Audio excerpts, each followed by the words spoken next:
Breaking news Jubilee hills ఉప ఎన్నికపై కాంగ్రెస్ కసరత్తు చేస్తుంది. గెలిపే లక్ష్యంగా ఇన్ఛార్జ్ మీనాక్షి నటరాజన్ వ్యూహాలు రచిస్తూ ఉన్నారు. బూత్ స్థాయి కార్యకర్తల నుంచి మంత్రుల వరకు అందరూ కలిసికట్టుగా పనిచేయాలని పార్టీ నేతలకు మీనాక్షి నటరాజన్ దిశానిర్దేశం చేశారు. ప్రభుత్వం చేపట్టిన సంక్షేమ పథకాలు, అభివృద్ధి పనులు ఇంటింటికి తీసుకెళ్లేలా ప్రచారం చేయాలని నేతలను ఆదేశించారు.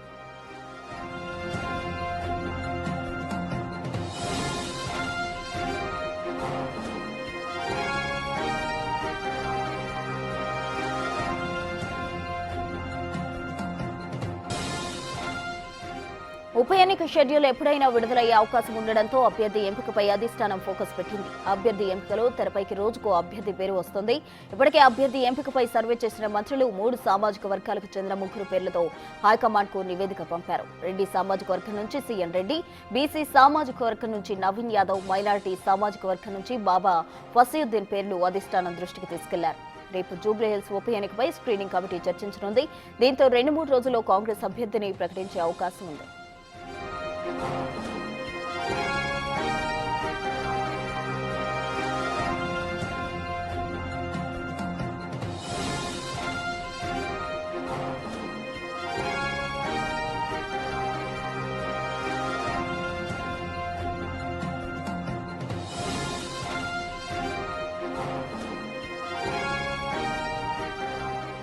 జూబ్లీ హిల్స్ ఉప ఎన్నికకు సంబంధించి కాంగ్రెస్ కసరత్తు వేగవంతం చేసింది. అటు గెలుపే లక్ష్యంగా ఇన్ఛార్జ్ మీనాక్షి నటరాజన్ వ్యూహాలు రచిస్తూ ఉన్నారు.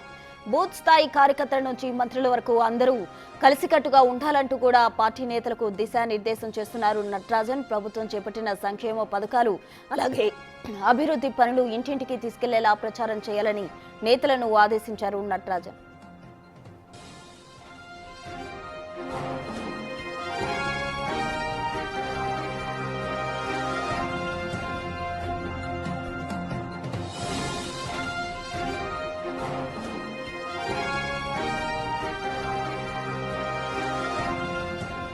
ఉప ఎన్నిక షెడ్యూల్ ఎప్పుడైనా విడుదలయ్యే అవకాశం ఉండడంతో అభ్యర్థి ఎంపికకు సంబంధించి అధిష్టానం ఫోకస్ పెట్టింది. అభ్యర్థి ఎంపికలో తెరపైకి రోజుకో అభ్యర్థి పేరు వస్తోంది. ఇప్పటికే అభ్యర్థి ఎంపికకు సంబంధించి సర్వే చేశారు ఇన్ఛార్జ్ మంత్రులు. 3 సామాజిక వర్గాలకు చెందిన 3 పేర్లతో హైకమాండ్ కు నివేదిక పంపడం జరిగింది. అటు రెడ్డి సామాజిక వర్గం నుంచి, మరోవైపు బీసీ నుంచి, అలాగే మరో మైనారిటీ సామాజిక వర్గం నుంచి 3 పేర్లు కూడా అధిష్టానం దృష్టికి తీసుకెళ్లడం జరిగింది. రేపు జూబ్లీ హిల్స్ ఉప ఎన్నికకు సంబంధించి స్క్రీనింగ్ కమిటీ చర్చించబోతోంది. మొత్తంగా దీనికి సంబంధించి ఇప్పటికే మీనాక్షి నటరాజన్ రంగంలోకి దిగి పూర్తిగా కసరత్తు చేస్తూ ఉన్నారు. అటు పార్టీ కార్యకర్తలకు కావచ్చు, అలాగే నేతలకు కావచ్చు దిశానిర్దేశం చేస్తూ వస్తున్నారు. అందరూ కూడా కలిసికట్టుగా పనిచేయాలంటూ కూడా ఆమె సూచిస్తున్న పరిస్థితి. నివేదికలో మొత్తంగా 3 సామాజిక వర్గాలకు చెందిన పేర్లు అయితే చెప్పడం జరిగింది. ఒకటి రెడ్డి సామాజిక వర్గం, మరొకటి బీసీ, అలాగే మూడోది మైనారిటీ సామాజిక, మొత్తం 3 వర్గాలకు సంబంధించిన పేర్లు అయితే ప్రజెంట్ అధిష్టానం దృష్టికి తీసుకెళ్లడం జరిగింది. అయితే ఆ పేర్లు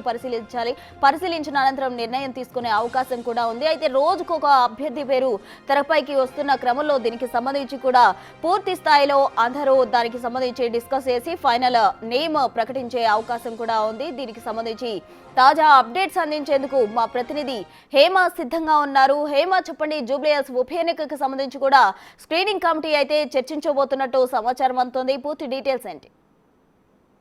జూబ్లీ హిల్స్ ఉప ఎన్నికల పైన కాంగ్రెస్ పార్టీ ఫోకస్ పెట్టింది. ఇక నిన్న ఏసీసీ వ్యవహారాల ఇన్ఛార్జ్ మీనాక్షి నటరాజన్ హైదరాబాద్ కి చేరుకున్నారు.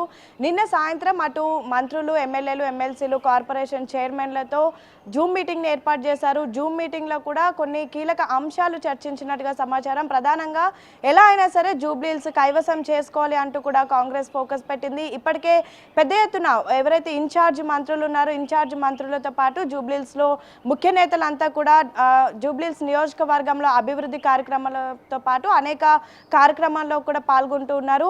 అయితే ప్రధానంగా జూబ్లీ హిల్స్ ప్రస్తుతం ఒకవైపు అభివృద్ధి కార్యక్రమాలు, మరొక వైపు ఎలా అయినా తామే గెలుస్తామంటూ కూడా పెద్ద ఎత్తున ధీమా వ్యక్తం చేస్తున్నప్పటికీ కూడా అభ్యర్థుల ఎంపిక పైన ప్రస్తుతం కాంగ్రెస్ పార్టీ కసరత్తు చేస్తుందని చెప్పుకోవచ్చు. ఎందుకంటే 2 సామాజిక వర్గాల నుంచి ప్రస్తుతం బలంగా కొన్ని పేర్లు వినిపిస్తున్నాయి. అందులో కొంతమంది స్థానికులు ఉన్నారు, మరికొంతమంది సీనియర్ నేతలు తమకే టికెట్ ఇవ్వాలి అంటూ కూడా బహిర్గ సుదీర్ఘంగా కామెంట్ చేస్తున్నారు. నిన్న బిగ్ టీవీతో అంజన్ కుమార్ యాదవ్ మాట్లాడినటువంటి సమయంలో తనకే టికెట్ ఇవ్వాలని, ఇవ్వకపోతే జూబ్లీహిల్స్ ఎలా గెలుస్తారో చూస్తాను అంటూ కూడా హాట్ కామెంట్ చేయడం జరిగింది. అయితే ఒకవైపు మంత్రులు చెప్తుంది ఏంటంటే స్థానికులకే అవకాశం ఉంటుందని చెప్తున్నారు. కానీ అంజన్ కుమార్ యాదవ్ మాత్రం తనకి ఎలా అయినా సరే జూబ్లీహిల్స్లో టికెట్ ఇవ్వాలి అంటూ ఒకవైపు కోరుతున్నటువంటి పరిస్థితి. మరొక వైపు బొంతు రామ్మోహన్ కూడా టికెట్ పైన ఆశావాహం వ్యక్తం చేస్తున్నారు. ఎలా అయినా తనకి కూడా టికెట్ కావాలి అంటూ ఢిల్లీ లెవెల్లో లాబింగ్ చేస్తున్నట్టుగా సమాచారం అందుతోంది. అయితే పెద్ద ఎత్తున ఒకవైపు ఎంతో మంది పేర్లు వినిపిస్తున్నాయి. సడన్ గా తెరపైకి మైనంపల్లి హనుమంతరావు పేరు కూడా వినిపిస్తుంది. మైనంపల్లి హనుమంతరావు కూడా మొత్తం జూబ్లీహిల్స్ నియోజకవర్గంలో మొత్తం కూడా బ్యానర్లు కట్టారు. తనకి టికెట్ రాబోతుంది అంటూ కూడా అనుచరులతో ప్రచారం చేస్తున్నారు. మరొక వైపు కంచర్ల విజయలక్ష్మి పేరు కూడా సడన్ గా తెరపైకి వస్తుంది. అయితే బీసీ సామాజిక వర్గం నుంచి అనేక పేర్లు వినిపిస్తున్నప్పటికీ కూడా ఫైనల్ గా నవీన్ యాదవ్ కి టికెట్ ఇస్తారు అంటూ కూడా చాలా బలంగా వినిపిస్తున్నటువంటి అంశం. ఇప్పటికే ముఖ్యమంత్రి రేవంత్ రెడ్డి కూడా తనకు హామీ ఇచ్చారు అంటూ కూడా పెద్ద ఎత్తున నవీన్ యాదవ్ ప్రస్తుతం ప్రచారం చేసుకుంటున్నటువంటి పరిస్థితి. అయితే బీసీ సామాజిక వర్గం నుంచి అనేక పేర్లు వినిపించినప్పటికీ రెడ్డి సామాజిక వర్గం నుంచి మొదటి నుంచి కేవలం 2 పేర్లు మాత్రమే వినిపిస్తున్నాయి. ఒకటి రంజిత్ రెడ్డి, మరొక వైపు రెహ్మత్ నగర్ డివిజన్ కార్పొరేటర్గా ఉన్నటువంటి సిఎన్ రెడ్డి. అయితే రంజిత్ రెడ్డికి ప్రస్తుతం ఎన్నికల్లో ఇంట్రెస్ట్ లేనట్టుగా కూడా ఆయన అనుచరులతో చెప్తున్నట్టుగా తెలుస్తోంది. సో రెడ్డి సామాజిక వర్గం నుంచి ప్రస్తుతం సిఎన్ రెడ్డి పేరు బలంగా వినిపిస్తుంది.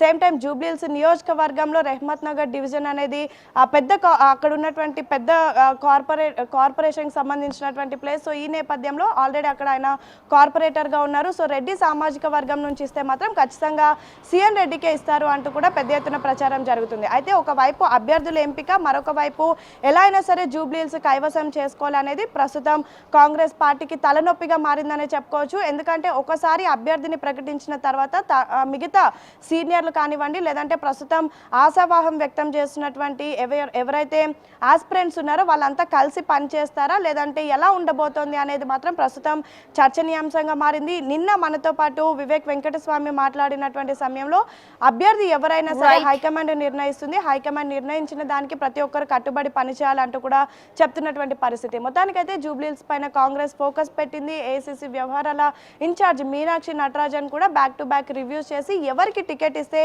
జూబ్లీహిల్స్ కైవసం అవుతుంది అనే అంశం పైన కూడా చర్చించనున్నారు. Right, thank you Hema. మొత్తంగా జూబ్లీహిల్స్ ఉప ఎన్నికకు సంబంధించి అటు మీనాక్షి నటరాజన్ అయితే పూర్తిగా ఫోకస్ పెట్టారు. కింది స్థాయి అధికారుల నుంచి పై స్థాయి నేతల వరకు కూడా అందరికీ దిశానిర్దేశం చేస్తున్నారు. అయితే ఇప్పటి వరకు తెరపైకి 3 పేర్లు అయితే వచ్చాయి. వారిలో ఎవరిని కన్ఫర్మ్ చేస్తారన్నది వేచి